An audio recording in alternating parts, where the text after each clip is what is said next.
Hey guys, today in this Hyundai Ioniq 2019 plate, we fitted this DVR and TFL approved 3-camera system. It comes with a 256GB SD card.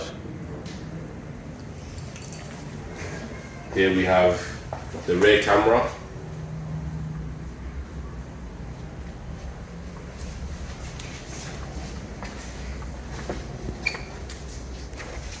We also have the DVR hidden under the seat discreetly.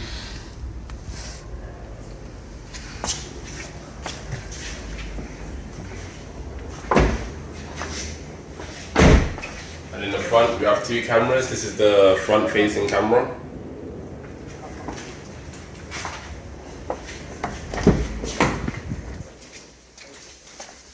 We also have the inside facing camera to record you and your passengers.